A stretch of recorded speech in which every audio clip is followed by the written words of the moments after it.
मालदा में आवास योजनाओं को लेकर ग्रामीणों ने भारी आक्रोश जताया है। असली उपभोक्ताओं का नाम सूची से गायब है।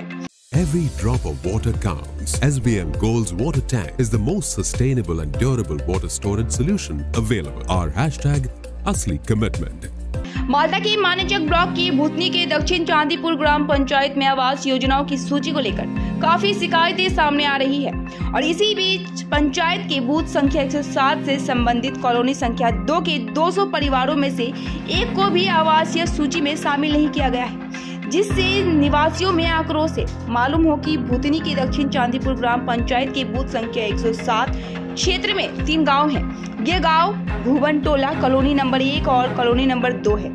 हालांकि भुवन टोला और कॉलोनी नंबर 1 के कुछ निवासियों के नाम आवासीय सूची में है, लेकिन कॉलोनी नंबर 2 में एक भी व्यक्ति का नाम नहीं है। लेकिन इस गाँव में अधिकतर परिवार गरीब है, घर की हालत जर्जर है। किसी तरह वे लोग उस घर में जीवन यापन कर रहे हैं। आरोप है कि इनमें से एक भी का परिवार के नाम का शख्स आवास सूची में नहीं है, जिससे ग्रामीणों में आक्रोश व्याप्त है। जब इस मामले में स्थानीय ग्रामीण पंचायत सदस्य की नजर पड़ी तो उन्होंने कहा कि वे इस बारे में कुछ नहीं जानते। उन्हें अंधेरे में रखकर आवासीय सूची तैयार की गई है। दक्षिण चांदीपुर ग्राम पंचायत के मुखिया ने भी लगभग यही बात कही है। उन्होंने कहा है कि आवासीय सूची में नाम लेने के मामले को प्रशासनिक अधिकारी देख रहे हैं और इसका उनसे कोई लेना देना नहीं है। आवास योजना যে এবার এসছে ওই তালিকায় যাদের নাম আছে তারা একদমই অযোগ্য ব্যক্তি।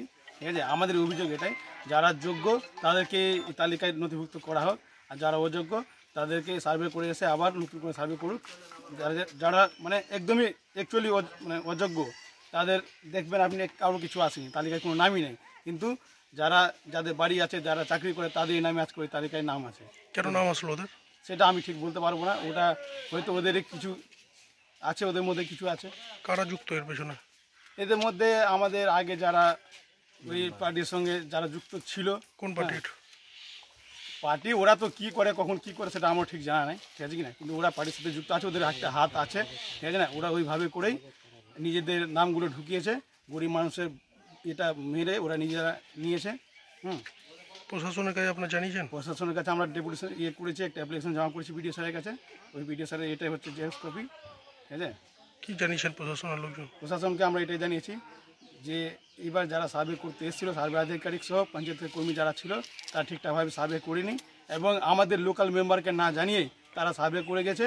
তারা মানে সার্ভে করেছে, লোকের বাড়িতে গিয়ে গিয়ে ওরা ছবি তুলেছে। ঠিক আছে, এটা যাতে আবার করে একটা সার্ভে করা হোক, আমরা এটাই মানে বিডিও স্যারের কাছে আমাদের অনুরোধ। যারা সার্ভে করতে এসেছিল তারাই কি দুর্নীতিতে যুক্ত?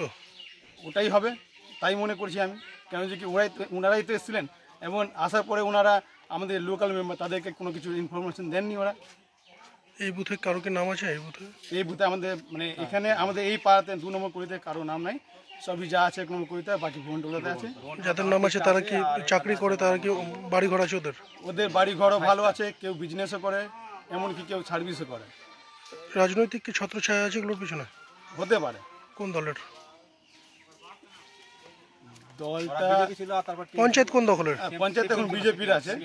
ঠিক আছে, ওরা সব দিনই পার্টি চেঞ্জ করে এসছে, এখন কি করেছে আমি ঠিক বলতে পারছি না, কিন্তু ওরা আগে গোড়া থেকে এরকমটা করে এসছে এই কাজগুলো।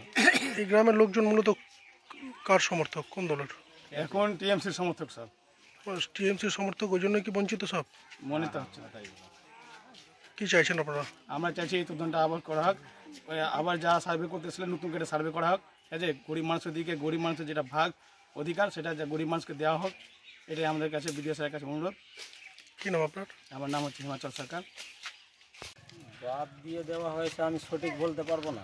আপনি তো মেম্বার, তো জানছেন না এগুলো? আমি কোনো কিছু এগুলো বিষয়ে জানি না। কেন জানায়নি আপনাকে? আমার কেউ জানায়নি, উপর মহল থেকে কিছু আমার কাছে কোনো ইনফরমেশান নাই। পঞ্চায়েতে খোঁজ নেননি? পঞ্চায়েতে খোঁজ নিয়েছি, বলছে যে না এটা কোনো মেম্বার এলাও থাকবে না, এটাই বলেছে। আপনি কোন দলের মেম্বার? আমি নির্দল প্রার্থী। নির্দল থেকে জয়ী হয়েছিলেন? এখন কোন দল করেন? এখন ওই বিজেপি সমর্থনে আছে।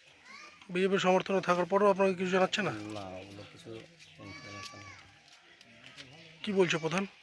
প্রধান বলছে যে এখন কোনো নাই, মানে উপর থেকে কোনো এলাও নাই মেম্বার, এই বুথে কি নাম আছে কারো? না, এই বুথে কারণে কেন নাই? কেন নাই? কেন নাই বলতে কি শুনতে পাচ্ছি যে এর গত পঞ্চায়েতে যে মেম্বার ছিল ওই 18-19-এ যেটা স্কিম করেছিল সেটা তো আমি বলতে পারবো না যে কার নাম আছে না আছে। আমি আমার কাছে লিস্ট না আসা পর্যন্ত আমি তো বলতে পারবো না। কিন্তু শুনতে পাচ্ছি যে না আমাদের গ্রামে মানে কোনো ইনকোয়ারি আসেনি এবং কোনো লিস্ট আমি পাইনি। বিডিও সাহেবকে না জানানো হয়নি। প্রধান আমাকে জানিয়েছিল যে যাদের ক্ষয়ক্ষতি হয়েছে তাদের লিস্ট করে মানে পাঠাও। দিয়েছিলেন? হ্যাঁ দিয়েছিলেন। তারপরও নাম নাই? না, তারপরে কোনো নাম নেই। ইনকোয়ারি হয়েছে এই গ্রামে কারো? ইনকোয়ারি কোনো সার্ভে বা কোনো ইনকোয়ারি আসেনি। তারপরেও নাম নাই? না। কি চাইছেন আপনি মেম্বার হিসেবে? আমি চাইছি যে গরিব মানুষ আছে যা পাওয়ার যোগ্য আছে তাদেরকে যেন পাইয়ে দিলে খুব ভালো হতো। অন্য কোনো দলে আমি বলতে পারছি না। তৃণমূল কি কোনো চাপ দিচ্ছে? না, চাপ ওই রকম বিশেষ করে কিছু না। কি নাম আপনার? নির্মল মন্ডল। আপনার স্ত্রীর নাম? রুমকি মন্ডল। কোন দলের মেম্বার? নির্দল প্রার্থী। এখন কোন দল করেন? এখন বিজেপির সমর্থনে আছে।